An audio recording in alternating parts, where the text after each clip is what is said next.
বহু পুরনো বট গাছ। এই জায়গাটা খুব সিম্বলিক, কারণ হচ্ছে গিয়ে মানে what we wanted to say, I will add something of Bengali. This place basically, if you look at that, how exactly the Indian systems of education, which has started, it basically started from an a banyan tree. There was this mythological thing you can find where a teacher is sitting down and he's teaching all his understanding, and all the rishis are sitting down. Dakshinamurti is teaching from a banyan tree. So this idea of Indian systems of education, last 200 years, we have seen from after the English started on, they are Macmillan coming up with their policy where ancient Indian education system was scrapped kind of, and the education system was made to build some, administrative, to facilitate the British government to have some administrative people, and that was the sole purpose of education. Now, after the independence, we see that there has been a change. In 1968, we tried to get out from that landscape, from that space, and tried to reform the education, but it was not successful. The idea of education is again building up some administrative people. The second we see a reform came on 1986. That was where the technology and all other things was included on national education policy. But this in 2020, with the latest reform came, it was like reversing back to the 200 years back tradition where our Indian ancient system used to be taught in our education institutions. So this way it is a kind of revolution. We are coming back to that. But this time they have tried to, the education policy was, the objective was to bring a, build institutions which are kind of Nalanda, which are kind of, Takshashila, where people across the world will come to learn from India. That was the objective.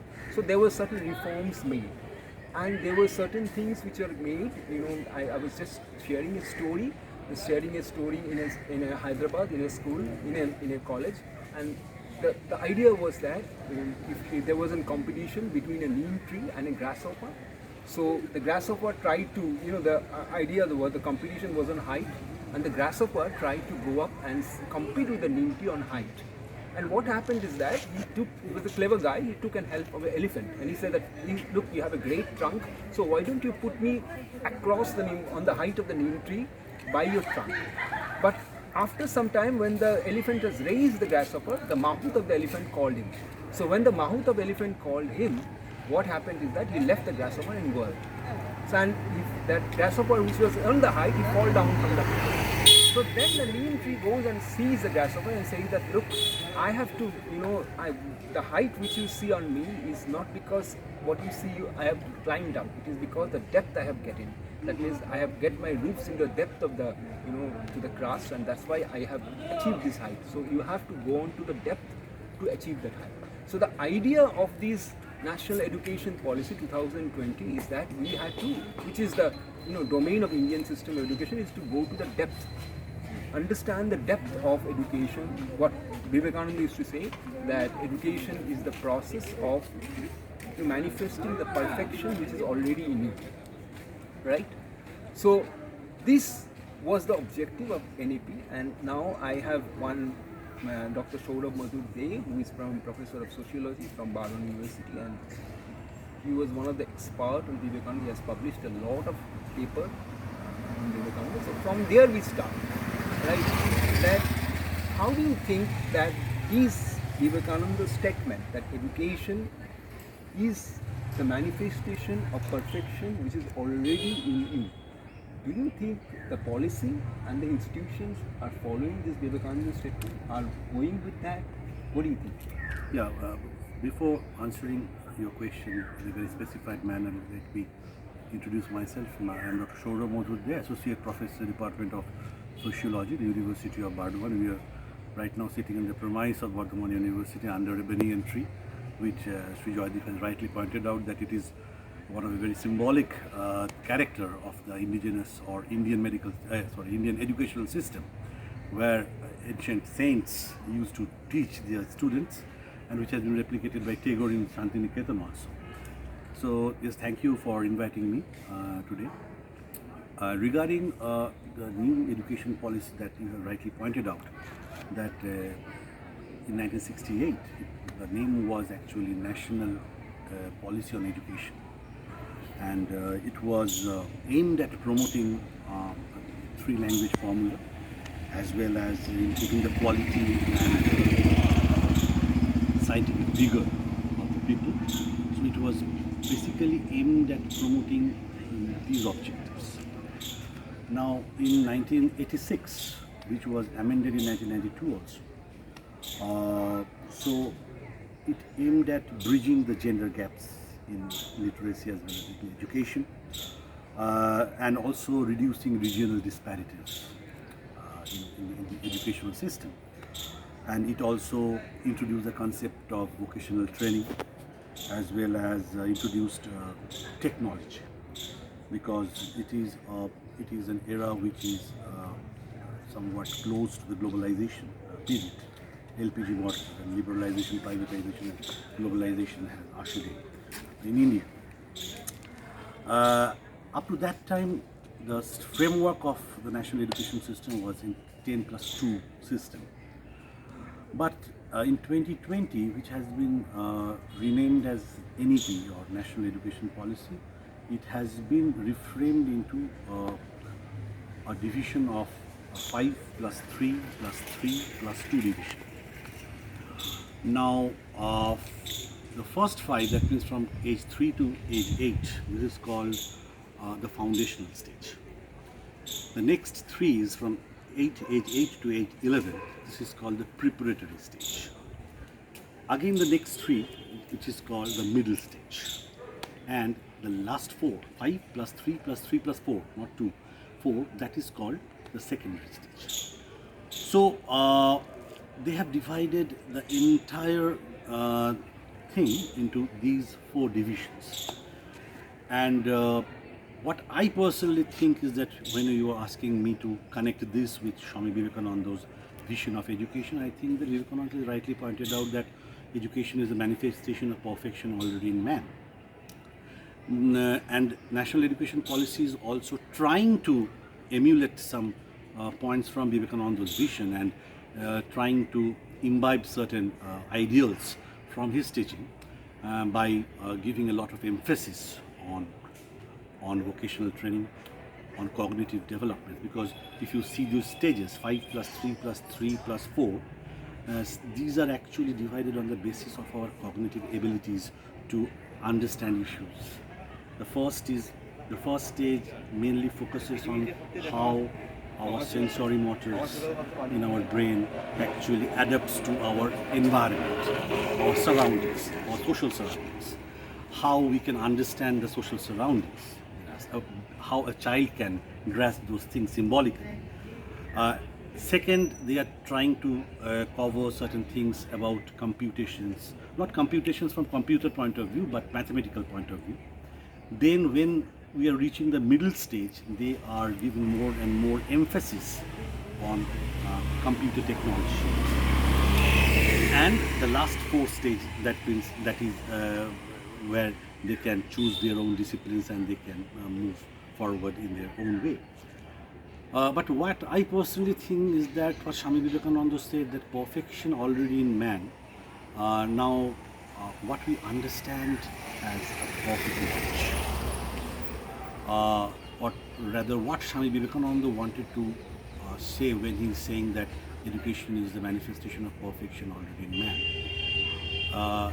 Isn't the word perfection itself is elusive, or whether it's a target that has to be achieved, there is a fixed target that has to be achieved?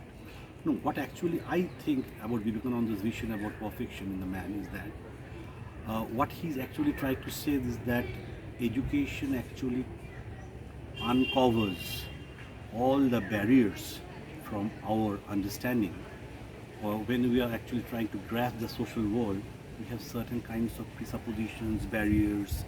These barriers are mostly social and cultural barriers, social and cultural presuppositions from where we look at things.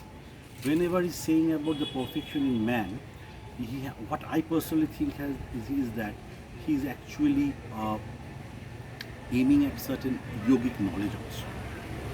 some yogic knowledge where Let me interpret it because I think this concept of perfection has Yeah. been expanded by Sri Aurobindo in his literature which he produced around 2020 on education, national education. So he came out with 3 points, very distinctly. What does this perfection? He was deliberating on that. First perfection, he said, because in a sense, as you say, rightly, doesn't the perfection seems very elusive because Exactly. is something what do you say as perfection? Where do you say this is perfection and perfection, this is not perfection? exactly. So what does Sri Aurobindo come to? Sri Aurobindo said that yes, this might be that there might be Ambiguity in ambiguity in understanding. What does Vivekananda tries to mean by perfection? He says that the first thing of the perfection is that a man must go up and connect with his own. He would first start understanding. He will start from where he belongs. So if he wants to know about the West, now that point of time McLaren has put the Western education in the core. Sri Aurobindo says that no, that's absolutely. If you want to learn the West, you should learn. Obviously, you should learn. But the point is, you should start from your own space. That's his point. That's the perfection. If you go from you go from center to the circumference. You don't come from circumference to center. Yeah. So that is one important Aurobindo's. This is basically a cultural center. Uh, He is actually speaking about a cultural center from where you can understand the culture in the periphery. Because if you don't understand your culture in its totality, it will not be possible for you to grasp the cultural landscape of other areas, of other territories. Absolutely. So this is a thing that you are right about. Yes. As you say, the perfection. What is the perfection? Perfection. What I personally. So one perfection probably would be the criteria is that the education is helping you to learn about the culture which you belong to, and from there it is helping you to expand to learn the multiplicity of the culture which is around the world. So the multicultural the perspective of the society that we can. That was not there on the British system of education. Exactly. It was like you come from the circumference and then you come to the core, center. To the core. And if you look at the Renaissance which came out on that point of time, if you Another thing is that the core periphery debate is also very. This narrative is also constructed from a Eurocentric point of view. It's a very Eurocentric concept that the Englishman will teach us what knowledge is, and we will learn. No, absolutely, the culture. You will be made an Englishman. Englishman, right? Gentleman. A English gentleman, a downgraded English gentleman. Exactly. Not an English gentleman Yes. which you see on London and Right, UK, right. but a downgraded version who can be used for different purposes. So this is one of the critique of development also, because all developments are mostly thought in Eurocentric development. So Eurocentric knowledge base, Eurocentric rationality. And the Renaissance was the movement to change this. Exactly. Change this narrative that you have to come back To your roots. Many people say that our Renaissance or Bengal Renaissance. I have talked with one of my friends and who is now in the US, and he was walking on Amazon. He said that no, there is no Renaissance, which is it is instigated, it is triggered from the Europe. Yeah, exactly. There is no nature of Indianity or Indianization of Renaissance. It is absolutely an European phenomenon. But then if you look at, I personally attended Amit Chaudhary's session, and he was talking about in Ashoka University, and he was talking about that, yes, it started from European roots, but on the course, it actually goes, if you look at Abanindra's work, if you look at Rabindranath, and you see that because kind of fusion that they have fusion, and they came back to the Indian origin, they came back to ancient. So I think that 2020, the NEP is a kind of starting of that same phenomenon. So the concept of what I personally think that although what from where I left, although Vivekananda had a yogic understanding of what perfection is all about, but I personally think as a student of sociology, this perfection is fluid in nature. This perfection is not something which is static. What Vivekananda tried to say about perfection is not that it is a very fixed target that has to be achieved. Rather, it is an ever-evolving project. Ever-evolving project. Now, perfection is not an end in itself, but perfection is a journey in itself. So, because when we are saying about these developmental things, when we are talking about the knowledge systems, then you will easily understand that what we are doing now is that we are going for an inclusivity. Right. Inclusivity. Absolutely. We are Absolutely. There is another form which Yes. actually was a very big statement against Vivekananda. Sri Aurobindo makes one statement, which is very important, which is taught nothing can be taught. nothing can be. It's a very important statement he made on that, on national education. Nothing can be taught. He said the teacher is a facilitator. Facilitator. He's a facilitator. He can enable you. You can enable it. You cannot teach him something. You have to learn it on yourself. Because wherever you are teaching, the word teaching means there is a kind of authority associated with teaching. Or there is some kind of a presupposed notion that you are trying to impose upon other, and you are trying to preach. There is something of a preaching kind of a thing associated with teaching. With preaching and teaching, they have some kind of a power associated with it. It's a very power-laden concept that you will be there. Here I come back to your, trying to put up your assumption and trying to shake up. Yeah. You say that assumption that perfection is an illusion. And Exactly. it's a journey. And what Sri Aurobindo is trying to point out here is that perfection can be achieved if you try to, you have some potential, different potential, some Exactly, creative talent. exactly. But if you're imposed to something different, Right. probably that creative talent or what you came up with, which is inherent in you, would not express. Would not express. So he said that if you put that nothing can be taught, then you are giving a space to that student to come up with his own potentiality. And perfection is an evolving project, as well as I also tell you, Mr. Joydeep, perfection is a very unique project also. What is perfection to you might not be my perfection. I have my own journey, you have your own journey. So you have your own. It's not my road or high road. Exactly, my way or highway. This is not like that. So your endeavor towards perfection and my endeavor towards perfection. Ultimately, whenever we are talking about single unity, in all religion it is said that we are all going to that particular single unity point. So that is a different narrative altogether. But whenever we are talking about postmodernism, whenever we talk about post-structuralism, they are talking about fragmentation. Absolutely, because Yeah, the idea multiplicity of truths. there comes again your illusion narrative. He says that after Second World War, when you see the postmodern, people are kind of delusioned. Exactly. Delusioned with that what humanity's advancement Right. can really actually make human advance. That Exactly. means when there was a nuclear bomb so there is, you see, in the entire post-cultural movement, you see that there's a delusion. And out of the delusion, the creation, they wanted to go out from our traditional structure. They wanted to revolt against religion. Exactly. So the entire literature, entire culture, entire everything you see is a revolt. But that revolt is now coming down. When there is, after at a certain point of probably on 80s, 90s, you see that there are a certain, you're coming back to the tradition. So I think that NEP 2020, which actually was launched in between Corona in July 2020, and then Prime Minister Narendra Modi came up in a Mann Ki Baat. He talked about it on December, and he said that it was inspired from Sri Aurobindo's national education. So just to come up with that same thing, with that. I'm just coming on to that. I can say in a nutshell that that perfection, if we're connecting that perfection to national education policy, then straight away I can go to that particular point where I can say that perfection is an ever-evolving project of our active engagement with social world. Ever-evolving project of our active engagement with the social world. So perfection is not a target to be achieved.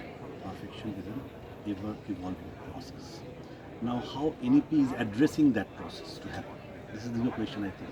Yeah, that was where we started on. We are trying to start and see Vivekananda's assumption and see the NEP, see the 200 years history of education and how exactly we are building out people. Because education has a greater social impact also. Right. How you're educating, how you're making people out there, because you are into the human factory. You are creating human beings who actually will make the nation. Right. So it's the point is it's the center is the education of the to make the social impact. The national building, what you talk about, is the center is the education. So we had to get right there, and that was the objective of this session, to get it right there. Are we getting it right? Are we getting the depth? Either whether it's a mark centric, whether it's an service centric, money centric, or whether it's depth centric, whether there is a knowledge which is given, or whether it's a rotting. People are learning, not learning, but they are just memorizing things. From the principles, from the avowed principles, what in a very superficial and the surface level it appears, it is talking about different lofty principles. NEP is talking about different lofty principles of holistic knowledge, of equality, of sustainability, of inclusivity. But thing is that in Bengali there is a phrase called "bhaber ghore churi kora." This is one thing, and in practicality, how it is possible.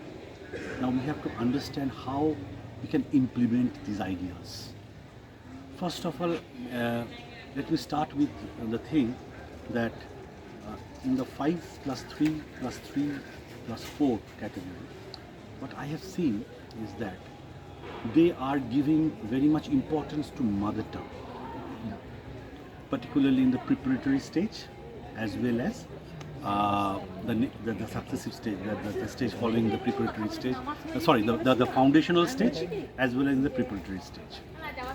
That is excellent because Tagore has also talked about our mother language. Mother language is like mother's milk. That was also Sri Aurobindo's here, that you Yes. should learn from the, what he said, from the center, the Right. education is good. The language, you should come up with your own language, then you should go and learn other language. Right. That was a very idea, that. But it can also lead to a lack of proficiency in English, because Many says that. many says because it is a global language. You have to understand it. Isn't it a kind of cultural imperialism also? Whenever I am talking about, Just a personal question. Are you from a Bengali medium or are you from an English medium? I am from an English medium background. And what is your own experience? My experience is that they should be taught side by side. Because because there has been a history in West Bengal when Bengali as a primary language has been scrapped because of different reasons politically, and you have seen that most of our students in Bengal, whenever they are doing masters in sociology and any other disciplines, they are facing a huge problem in the language because most of the books in sociology are English books. Okay, they are having a humongous problem about reading a book or writing it thoroughly in the exams, because exams are not done in local languages. And there is also a kind of Hindi imperialism in the country also, because all exams are not given in their native languages also. They are not allowed in all their respective. In Bengali there is no national education, because but Hindi is not a national language. Nor is Bengali. So if there is a translation of English question paper into Hindi, then there should be a provision for the translation of English question paper into Bengali and other native languages. But it is not there. So that is getting a huge problem with students. Because they have all studied in their primary level in Bengali and in other languages. But whenever they are starting to read anything in English, they are facing a huge problem because they are saying, shall I have to be admitted in a spoken English class to understand these classes? Right. So that is a thing that very good. It's like a mother's milk, and Matri Bhasha is like Matri Dugdha. Everything is very fine. I don't have any problem with that project, or I don't have any problem with that vision. But the thing is that whenever the entire society, or not society, the entire world is like a global village now. The entire global activities are actually centered around English as language.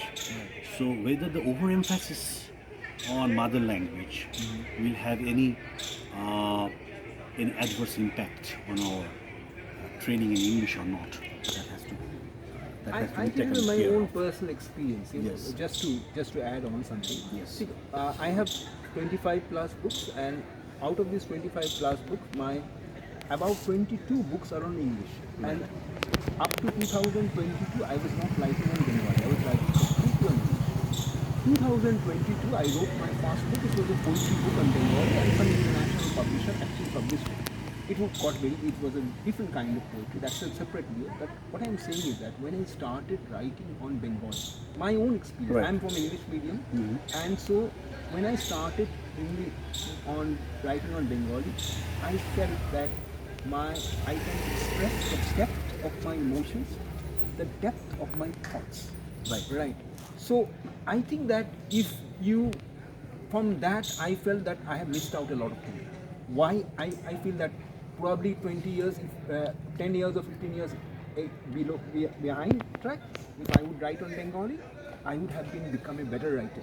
Because I could go and access. Because you can think in Bengali, you are dreaming in Bengali, you are speaking in Bengali, but whenever you're trying to express yourself in English, there is a kind of gap. And gap. so, So that I understand. But the thing is that what I am talking about So you were talking about excellence, an perfection. utilitarian. I am talking from a utilitarian point of view. Right. Because it is a utilitarian question. This is not a question which is very emotional or this is a question about our existentiality. I am just talking about an utilitarian from the point of view. How they will face the global market in the future. Whether English is something which is extremely necessary today. Right. Because if you are passing out secondary and high secondary, you will see that everywhere you have to give exams. Everywhere. That's why we are talking on English right now instead of being into two Bengalis, because to reach out more. To reach out to more people, exactly. This is one point. Another thing is that it is also giving very much importance on computer technology. Right. Particularly in the secondary stage. What I have seen from the NEP structure, that the last 4 stages. Yes, the 1986 itself. Yeah, itself. They have put technology, Yes. and the one more important thing from 1986 which they have put on is called value education. Value education. That was some one para, but probably this has been expanded. Now the on. thing is that whose value is this? Which value you are actually trying to preach? Now the concept of value is itself a power-laden concept. Is it an Eurocentric value? Is it an indigenous value system that you are actually trying to? Because we are all, because what Generally, on actually, 1986, they generally didn't explore it so deep. deep. But this time, they went into very deep and tried to put indigenous value on the core of everything. So indigenous value. Now, when we are talking about indigenous value system and indigenous knowledge system, IKS, they are actually trying Indian to say Indian knowledge system. And there's a department which has come up with that, which is just going all the ITs and all the institutions are doing research on IKS, how to integrate it. Yes. So actually, the problem is that it is. Whenever we are talking about values, this policy is aiming at studying ancient texts like Vedas, Upanishads, and studying science, mathematics, philosophy from Vedic, from Upanishadic point of view. And it also emphasizes on yoga, Ayurveda, Unani, that is, and the promotion of Sanskrit as a language. They are also trying to promote that. Revive Sanskrit. So there are some critiques also. I have gone through, I have read even though my creative writing course was from English UK, British Council, then from the UK Open University. And then on 2020, probably 2021, I have gone through the first time the Bharata's Natya Shastra. And after that, I have learned the Kabbamyanja, the Sanskrit literary theory, It's a very rich cultural heritage. Absolutely, that's the point I'm trying to make. Extremely rich cultural heritage. If we abandon Sanskrit, No. probably as a civilization we are missing out something. I am neither in favor of abandoning any particular language, nor in favor of scrapping any people. Totally. What I am trying to say is that reviving ancient texts, reviving ancient system of education is excellent. It has to be, because it is a foundation on which we are actually positioned. But there are certain critics who said that this is a kind of prioritizing Hindu-centric cultural narrative. Because India is not only for the Hindus, because there are other religions also. So there might be some emphasis on other languages also, which NEP is also trying to say that it will give priority to other languages also. But what I personally, because you have to read between lines. That is most important. You have to read between lines. So what I personally think from... And somebody can read also differently at between the lines. Between the lines. So from the between the lines, what I can understand is that a kind of Hindu-centric cultural revival is actually trying to be imposed in our society through NEP also. Because I don't have any, what I am saying about the inclusivity of other languages also, other texts also, in other languages also. Just to add on, Hindu is a term which, if you look at Vedas, Yes, yes. Hindu is a term, it's a later invention. You know, when we talk about Right. Vedas, we are talking about a rich understanding between the nature, between how the principles of nature work. It is kind of on its own way. It's a kind of exploration. Right. If you look at Indus Valley civilization, it's a kind of exploration how to live a quality life. So we have expanded it a lot more, and I know you have more points to say over the year, but we have probably come into a phase where we can somehow summarize for today, and probably we can take on. No, another thing is that what I can, because of the constraint of the time, what I want to add is that there is also a critique about that it is jeopardizing the federal structure of the system. Yeah. This is one point which has to be mentioned because There was some group of yes, because the policy teachers, emphasizes on the uniform standards for curriculum, for teacher training, for assessment through central bodies like National Education Commission and Parak. Okay, so actually these decisions are like mandates that regional language and these mandates, and these are centralized mandates. Right, so a kind of decentering is necessary. A kind of non-Hindu, non-Hindi decentering is necessary for making NEP a more inclusive project. So another thing is that we have talked about the resource allocation. So resource allocation, I can say that the NEP, the public spending on education is, what I can see from now, is on 6%. Okay, the public spending on education is only 6%. The GDP, 6% of the GDP is spent on and they are public demanding education. of 20% spending on GDP. That was a Right. demand by an Right, association. but the current allocation is far below that. 14%. Because without that, how is it possible to implement such a humongous project in such a short time? And another thing is that the continuous insistence of computer technology, from where I left without exploring further, is that the lack of infrastructure in India, particularly in rural areas, the lack of connectivity, the lack of trained staffs, the lack of training, the lack of the lack of people who can handle computers, the lack of computer literacy. Because computer literacy is one thing and mobile literacy is another thing. We always equate mobile literacy with computer literacy. It's not always the fact like that.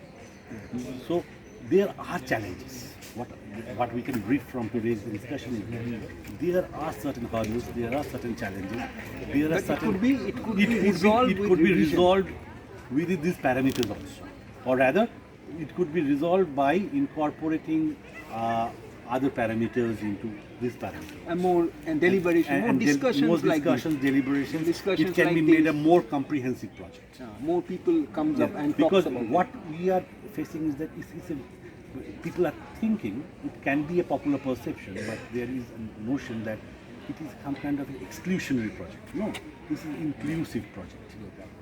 The principles are extremely helpful for the society at large, but its implementation has to be addressed properly. Such a deep discussion and such an deep insights we have put up. So thank you, friends, and we had Dr. Saurabh Madhu Day talking about national education policy today, and probably he has not pointed out on some of the other phases, but we will definitely on the next course of discussion will come up. Thank you very much for joining. Thank you so much for inviting me. Thank you so much. Live.